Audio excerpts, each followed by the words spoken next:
நீங்க ஏன் அஞ்சலியை கூட்டிட்டு போல?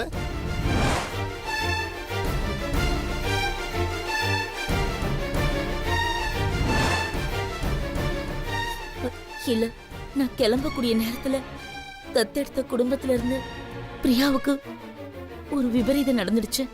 அதனாலதான் அவங்க கொஞ்ச நாள் இங்கேயே இருந்துட்டு போன்னு சொன்னாங்க. அதனாலதான் நாங்களும் அங்கேயே இருந்துட்டோம்.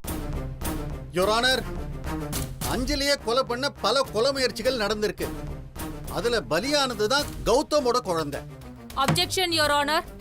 அந்த பிரச்சனைக்கும் இந்த வழக்குக்கும் எந்த சம்பந்தமும் இல்லை. இவர் கேஸை திசை திருப்ப பாக்குறாரு. சம்பந்தம் இருக்கு யுவர் ஆனர். அஞ்சலிக்கு பின்னப்பட்ட வலையில கௌதமோட குழந்தை பலியா இருக்கு. அதோ அந்த எஃப்ஐஆர் காப்பியை உங்க பார்வைக்கு வச்சிருக்கேன் யுவர் ஆனர்.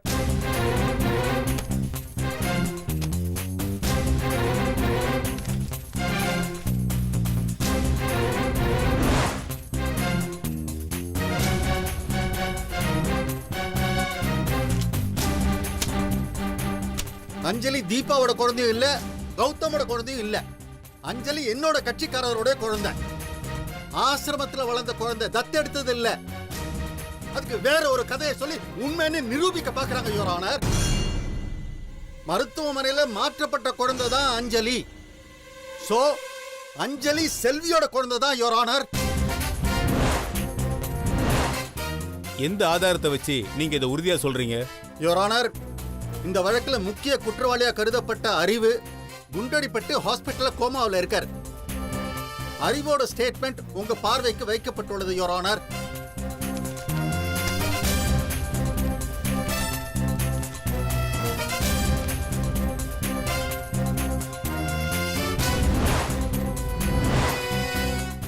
சோ இதெல்லாம் வச்சு பார்க்கும்போது அஞ்சலி செல்வியோட குழந்தைதான்னு நல்லா தெள்ள தெளிவா தெரியுது. That's all, Your Honor.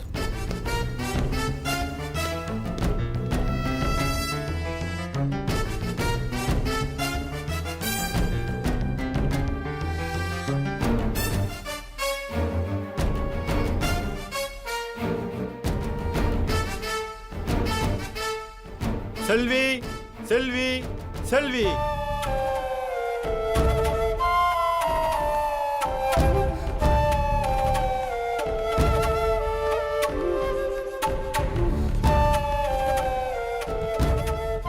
வணக்கம்.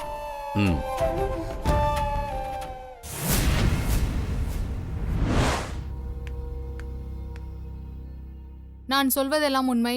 நான் சொல்வதெல்லாம் உண்மை. உண்மையை தவிர வேற ஒன்றும் இல்லை. உண்மையை தவிர வேறொன்றும் இல்லை. மிஸ்டர் சாந்தி, உங்க வாதத்தை தொடரலாம். Thank you your honour.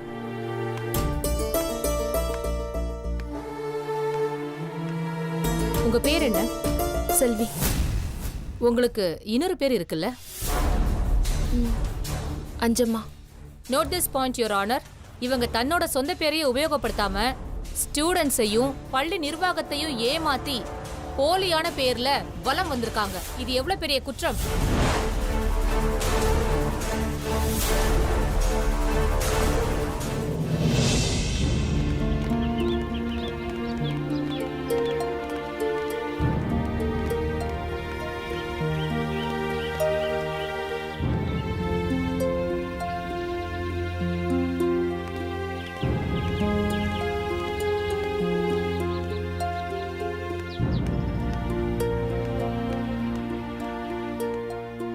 அஞ்சலி கோர்ட்ல 10 வக்கீல், ஒரு நீதிபதி, ஒரு டவாலி, அப்புறம் புக்கு நீட்டி சத்தியங்கிறது ஒருத்தர். இந்த பக்கம் எங்க குடும்பம், அந்த பக்கம் உங்க குடும்பம். அது இல்லாம பெஞ்சில் உட்காந்துக்கிட்டு இருக்க ஆடியன்ஸ், மேலே சுத்திட்டு இருக்க 4 ஃபேன். இதெல்லாம் வேஸ்டா ஓடிட்டு இருக்கு. நீ என்னடானா அதை கண்டுக்காம இங்க வந்து நின்றுட்டு இருக்க. டி எனக்கு போர் அடிக்குதுடா. என்னஞ்சி இன்னும் சாதாரணமா சொல்லிட்டேன். உன்னோட எவ்வளோ பெரிய case, mega size suitcase மாதிரி தூக்க முடியாம எல்லாரும் தலை மேல வச்சுக்கிட்டு இருக்காங்க. ஒருத்தன் யுவர் ஆனர்றான், இன்னொருத்தன் மை லார்டுன்றான். நீதிபதி கோவந்தா அவன் தான் சுத்தியில் எடுத்து ஆர்டர் ஆர்டர்னு டேபிளில் தட்டினான். இதெல்லாம் பார்த்து ஜாலியாக டைம் பாஸ் பண்ணாம இங்க வந்து நின்றுட்டு இருக்கேன் அஞ்சலி. டேய், எனக்கும் கருப்பு சட்டையை பார்த்தா பயமா தாண்டா இருக்கு. இந்த கோர்ட்டு கேஸ் எப்பதான் முடியும்? நான்லாம் எப்போ வீட்டுக்கு போவேன்னு இருக்குடா. ஆமா அஞ்சலி, எனக்கு பிடிக்கல. பயங்கரமா போர் அடிக்கிறாங்க. இவங்க சீக்கிரமா முடிச்சா நான் வீட்டுக்கு போய் ஸ்நாக்ஸ் சாப்பிடலான்னு பாக்குறேன். பேச்சு இல்ல நிறுத்திட்டே போறாங்க.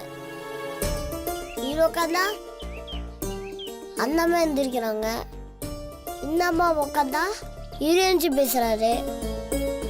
செல்வி அம்மா அந்த குள்ள ஏறினாங்கன்னா உங்க அம்மா எந்த கூண்டில் ஏறுறாங்க? அம்மா எது இந்த கூண்டில் ஏறுறாங்க? டேய், கூண்ட்ல ஏறி தாண்டா பேசுவாங்க. அந்த காலத்துல இருந்து படத்துல அப்படிதான் காட்டுறாங்க. சரி அஞ்சலி, நீ உன் மனசாட்சி தொட்டு சொல்லு, நீ எந்த அம்மா கூட இருக்கணும்னு ஆசைப்படுற?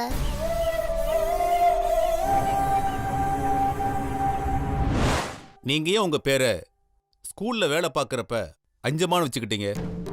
நான் என் குடும்பத்தை விட்டு 5 வருஷம் விலகி இருந்தேன். அந்த நேரத்துல என் குடும்பத்துக்கு நான் இருக்கிற இடம் தெரியக்கூடாதுன்னு தான் நான் பேரை மாத்தி வச்சுக்கிட்டேன். அந்த ஸ்கூல்ல அஞ்சமான்ற பேர்ல வேலை செஞ்சேன். சரி, நீங்க ஏன் அந்த ஸ்கூல்ல ஆயாவா வேலை செஞ்சீங்க? என் கணவரோட 2வது மனைவி தான் மாயா. அவங்களுக்கு பிறந்த குழந்தை தான் அஸ்வந்த். அவன் அந்த ஸ்கூல்ல தான் படிச்சிட்டு இருக்கான். அவனை பார்க்குற பாக்கியம் எனக்கு கிடைக்கும்னு தான் நான் அந்த ஸ்கூல்லையே வேலை பார்த்தேன். ஏன் உங்க குழந்தைக்கு என்னாச்சு? என் குழந்தை இறந்து தான் பிறந்துச்சு. Note this point your honour.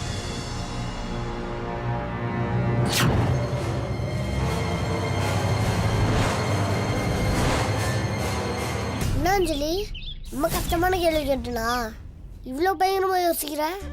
இல்லடா, இது நியாயமோ இது உண்மையோ அந்த பக்கம் தாண்டா நான் போவேன். இது எங்களுக்கும் தெரியும். இது தெரிஞ்சாதானே கோர்ட்லி ஈஸியா தீர்ப்பு சொல்லிடுவாங்களே. அது தெரியாம தானே இப்படி இழுத்துக்கிட்டு இருக்காங்க. இப்போதைக்கு நீ யார் கூட இருக்கணும்னு நினைக்கிற? அதை மட்டும் சொல்லு. இப்ப பிரியா மம்மி ரொம்ப உடம்பு சரியில்லாம இருக்காங்க. காவியா வேற இறந்து போயிட்டால, அதனால கொஞ்ச நாள் நான் அந்த குடும்பத்துல இருந்துட்டு பிரியா மம்மி குணமானதும் நானும் எங்க அம்மாவும் ஊருக்கே போயிடுவோம். அதனால இப்போதைக்கு பிரியா மம்மி குணமாற வரைக்கும் நான் இங்கேயே இவங்க கூட இருக்கலாம்னு நினைக்கிறேன். குழந்தை இறந்து பிறந்ததா இவங்க வாயாலேயே சொல்றாங்க. ஆனா அதே நேரத்துல அவங்க புருஷனோட 2வது மனைவிக்கு பிறந்த குழந்தைய பார்க்கணுங்கிற ஆசையில 5 வருஷமா வீட்டை விட்டு பிரிஞ்சிருந்து அந்த ஸ்கூல்ல ஆயாமாவா வேலை செஞ்சிருந்திருக்காங்க. சோ அவங்க குழந்தைக்கு இவங்க ஆசைப்படுறாங்கங்கறத நிரூபிக்க இதை விட பெரிய ஆதாரம் வேற எதுவுமே இல்லை. ஐயோ, அப்படிலாம் எதுவும் கிடையாது. என் புருஷனுக்கு பிறந்த ஒரே காரணத்துக்காக தான் நான் அஸ்வந்தை பார்க்கணும்னு ஆசைப்பட்டேன். மத்தபடி அவனை சொந்தம் கொண்டாடணும்னு நான் நினைக்கல. தூரத்துல இருந்தே அவனை பார்த்து சந்தோஷப்பட்டுக்கிட்டேன், அவ்வளவுதான். இல்ல, நீங்க தூரத்துல இருந்தெல்லாம் பார்க்கல, அந்த குழந்தைய பக்கத்துல இருந்து பார்த்திருக்கீங்க. யுவர் ஆனர், மொத்தத்துல இவங்களுக்கு குழந்தைன்னா ரொம்ப பிடிக்கும். நான் ஸ்கூல்ல விசாரிச்ச வரைக்கும் எல்லாருமே அப்படிதான் சொல்றாங்க. செல்வி, உங்களுக்கு குழந்தை இல்லாததுனால மத்தவங்க குழந்தைங்களை உங்களுக்கு ரொம்ப பிடிக்கும்.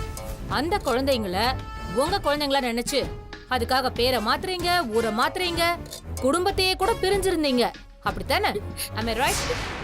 இல்ல, அந்த மாதிரிலாம் இல்ல. அப்படித்தான்.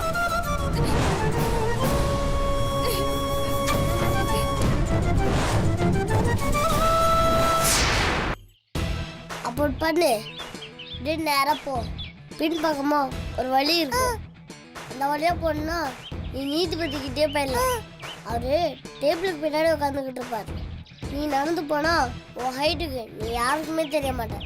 நீ நேரா போய் அவர் காதுல நான் பிரியா மம்மி கூட தான் இருக்கணும்னு சொல்லு. இந்த கேஸ் சீக்கிரமா முடிக்க சொல்லு. அவரு கேட்டுப்பாரு.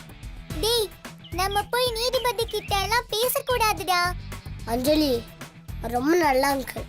பார்த்தல, அவருக்கு அடிக்கடி தலை வேர்க்குது. அடிக்கடி கச்சப்பு எடுத்து தலையை தொடச்சிக்கிட்டே இருக்காரு. அவர் போய் ஏசி ரூம் உட்கார வேணாமா? நீ நேராக போய் அவர்கிட்ட இந்த விஷயத்த சொன்னா அவர் டக்குன்னு இந்த கேஸ் முடிச்சிடுவாரு. அதுவும் நம்ம மாதிரி குட்டி பசங்க பேசுனா அவருக்கு ரொம்ப பிடிக்கும். டேய், எங்க அம்மா அப்பா எல்லாம் கோர்ட்ல அனாவசியமா யாருக்கிட்டயும் பேசக்கூடாதுன்னு சொல்லி தாண்டா என்னை இங்க கூட்டிட்டு வந்தாங்க. எங்க வீட்லயும் தான் தேவையில்லாம யாருக்கிட்டையும் பேசக்கூடாதுன்னு கூப்பிட்டு வந்தாங்க. ஆனா நான் பேசுறதே இல்லையா அஞ்சலி? அவங்க தானே அதிகமா பேசிக்கிட்டு இருக்காங்க. இப்ப என்னடா பண்றது? இங்க ஒரு வக்கீல் வரா பாரு, அவர்கிட்ட கேட்போம். வக்கீல் அங்கிள் இங்க வாங்க. என்ன தம்பி? என் பேர் அஞ்சலி. ஏய், உன் கேஸ் விஷயமா தானே உள்ள விசாரிச்சுட்டு இருக்காங்க. நீ ஏமா வெளியே வந்த? இல்ல சார், உள்ள ரொம்ப போர் அடிக்கிறாங்க. அதனால தான் இந்த கேஸ சீக்கிரமா முடிக்கிறதுக்கு என்னென்ன வழி இருக்குன்னு ரெண்டு பேரும் யோசிச்சுட்டு இருக்கோம். இப்ப நீதிபதி கிட்ட ஏதோ ஒரு விஷயத்த சொல்லணும்னு நினைக்கிறேன். இதை போய் சொன்னா நீதிபதி சீக்கிரமா விட்டுவாரா? அப்படியெல்லாம் பேச முடியாதுப்பா. இதெல்லாம் ப்ராப்பரா ஒரு வக்கீலை வச்சு தான் பண்ணணும். ஏன் உங்க வக்கீல் உங்களுக்கு பிடிக்கலையா? பிடிக்கல சார். ஆ, ஏம்மா உனக்கு? எனக்கும் அப்படிதான் சார் இருக்கு. ஓ, பபுள் கம் மாதிரி இழுத்து இழுத்து பேசிக்கிட்டே இருக்காங்க சார். அப்பன்னா ஒண்ணு பண்ணுங்க, உங்க பேரண்ட்ஸ் கிட்ட சொல்லி என்னையே வக்கீல் அப்பாயின்மெண்ட் பண்ணிக்கங்க. நான் உடனே முடிச்சு தந்துடுறேன். அப்படியா? ஒரு நிமிஷம். அஞ்சலி நம்மள நல்லா பிரெயின் வாஷ் பண்றாரு. இவர்கிட்ட நம்ம ஹெல்ப் கேட்டா இவர் நம்ம கிட்ட கேக்குறாரு. இப்ப பார் சார், உங்களை பார்த்தா நல்ல திறமையான வக்கீல் மாதிரி தான் தெரியுது. ஆமா தம்பி, நான் பல வழக்குகள்ல ஜெயிச்சிருக்கேன். வீரப்பன் வழக்கு இல்ல, அத கூட நான் தானே எடுத்து நடத்தினேன். அப்படி பெரிய ஆள் தான் சார். சார் ஒரு ஃபோன் கொடுங்க. எதுக்குப்பா? எங்க அப்பா கிட்ட பேச வேணாமா? ஆமா ஆமா, பேசு பேசு பேசு.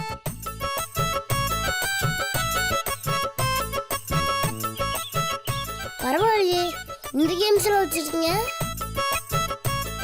அப்பாவுக்கு கால் பண்ணுப்பா.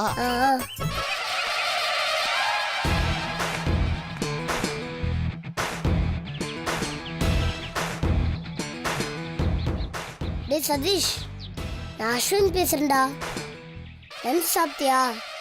உண்மையிலேயே இவன் டாடி கிட்ட தான் பேசுறானா? என்ன சாப்பிட்ட? என்னது, தலப்பாக்கட்டு பிரியாணியா? டே, எனக்கு 2 லெக் பீஸ் எடுத்து போயிடா, நான் வீட்டுக்கு வந்து சாப்பிட்றேன்.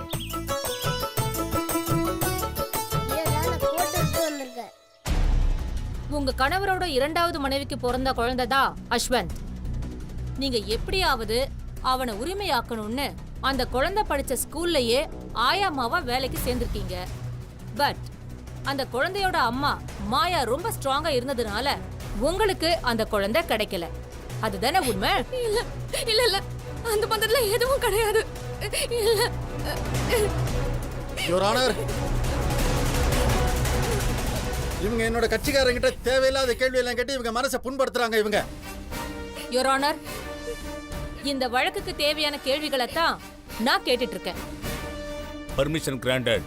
Thank you my Lord.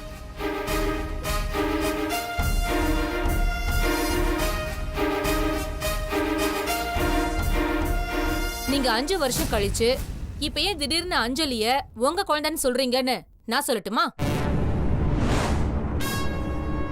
அஸ்வந்த மாயா விட்டு கொடுக்கல. அதனால அதே ஸ்கூல்ல படிக்கிற இன்னொருத்தரால தத்தெடுக்கப்பட்ட அஞ்சலிய உங்க குழந்தையா உரிமை கொண்டாடணும்னு நினைக்கிறீங்க. Am I right? இல்ல இல்ல, அந்த மாதிரிலாம் கிடையாது. இவங்க போய் சொல்றாங்க. Your Honor, இவங்க குழந்தை இறந்துதான் பிறந்தது. அது உயிரோட இருக்கிறதா இவங்களே கற்பனை பண்ணிக்கிட்டு அத தன் கணவரையும் நம்ப வச்சிருக்காங்க. எனது கட்சிக்காரர் மீது ஒரு பொய் வழக்க தொடுத்து தேவையில்லாத மன உளைச்சலை ஏற்படுத்தி இருக்காங்க.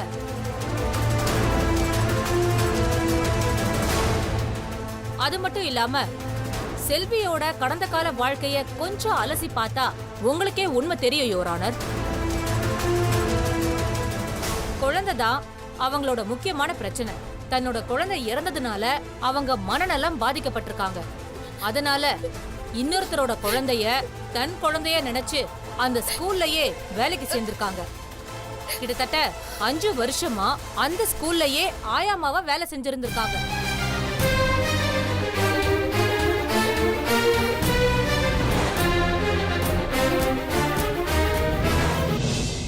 கோர்ட்ல ரொம்ப போர்டா. ஓகே, சீர் வந்துடுறேன்டா. ஓகேடா, பாய். அங்கிள் இருந்தாங்க. தம்பி அப்பாட்ட பேசிட்டீங்களா? பேசிட்டேன். என்ன சொன்னாங்க? ஈவினிங் நான் வீட்டுக்கு போகும்போது என்னை வந்து பாருங்க, நான் என்னோட வீட்டு அட்ரஸ் தரேன். ரொம்ப தேங்க்ஸ் தம்பி. வரட்டுங்களா? பாய். டி உங்க அப்பா என்னடா சொன்னாரு? நீ வேற எனக்கு போர் அடிக்குதுன்னு சதீஷ் கால் பண்ணி பேசுறேன். அப்படியே 2 லெக் பீஸை கரெக்ட் பண்ணி வச்சிருக்கேன். அடப்பாவி, அப்போ அந்த வக்கீல் கிட்ட போய் சொன்னியா? ஆமா, அவர் பெருசா போய் சொன்னாரு, நான் சின்னதா போய் சொன்னேன். அவர் ஏமாத்தாரு. டேய் இப்போ என்னதாண்டா பண்றது? ஒண்ணுமே பண்ண முடியாது அஞ்சலி. இந்த பிரச்சனை பெருசாகி கோர்ட்டுக்கு வந்தாச்சு. நீ கோர்ட்டு தான் தீர்ப்பு சொல்லணும். நம்ம பிரதர் அண்ட் சிஸ்டரா இல்லை நைபரானு இந்த கோர்ட்டு தான் முடிவு பண்ணி சொல்லணும். சரி வா, நம்ம 2 பேரும் கோர்ட்டுக்குள்ள போலாம். அது மட்டும் இல்லாம அதே ஸ்கூல்ல படிக்கிற வேறொரு குழந்தை மேலயும் இவங்க ஆசைப்பட்டிருக்காங்க. அந்த குழந்தைய தன் குழந்தையா நினைச்சு அதுக்காகவே இந்த வழக்க தொடுத்திருக்காங்க. எந்த வகையில யோசிச்சு பார்த்தாலும் இது செல்வியோட குழந்தை கிடையாது. அஞ்சலி என்னோட கிளையண்ட் தீபாவோட குழந்தை தான்.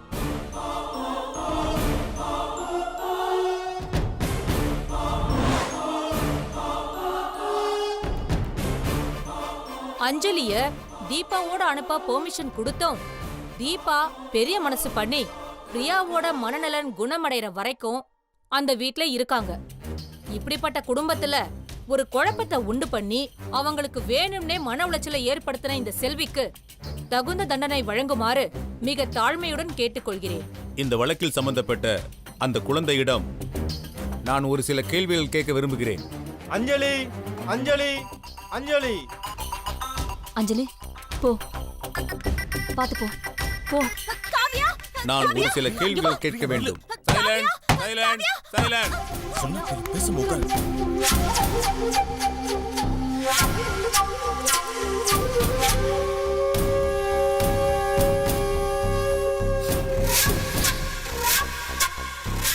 உங்களோட முழு பேர் என்ன?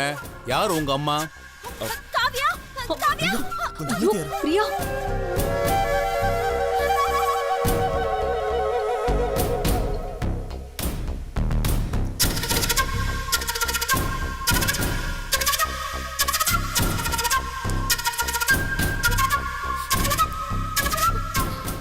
இவங்க 3 பேருமே என் அம்மா மாதிரி தான் சார்.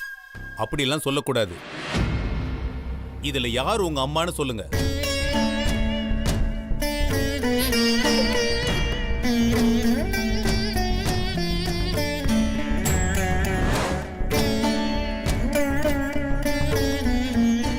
இவங்க தான் என்னோட அம்மா. பிரியா அம்மா என்ன வளர்த்தவங்க.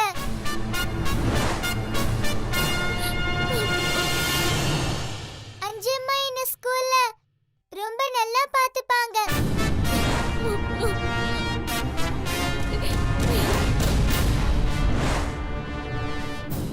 யுவர் ஆனர், அன்பு காட்டுற எல்லாரையுமே அம்மான்னு கூப்பிடுறது குழந்தைங்களோட சுபாவம். அதனால குழந்தையோட பேச்சை கேட்டு நாம எந்த முடிவையும் எடுக்க முடியாது. எப்பவாவது அஞ்சம்மா தன் வாயால உங்க அம்மான்னு சொல்லியிருக்காங்களா?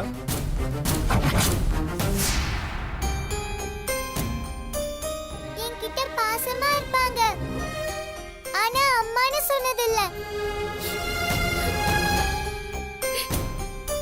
தீபா அம்மான்னு சொல்லியிருக்காங்களா?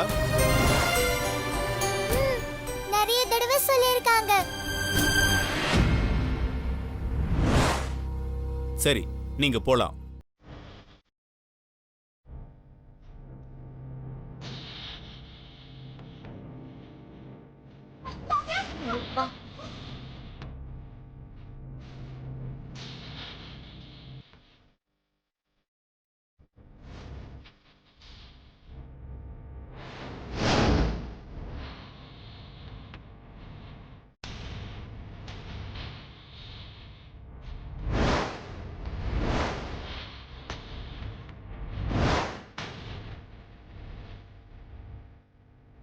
இருதரப்பு வாதங்களை வைத்து பார்க்கும்போது இந்த குழந்தையின் தாய் யார் என்பதில் பெரும் குழப்பம் உள்ளது.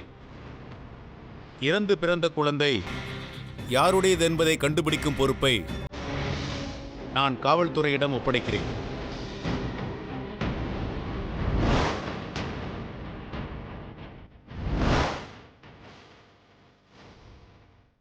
இதற்கிடையில் இந்த குழந்தையின் டிஎன்ஏ எந்த தாய்க்கு பொருந்துகிறது என்பதை வைத்துதான் இந்த வழக்கின் முடிவு என்ன என்பது தீர்மானிக்கப்படும்.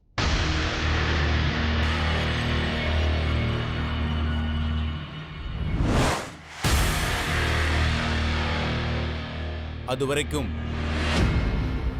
இந்த வழக்கை நான் தள்ளி வைக்கிறேன்.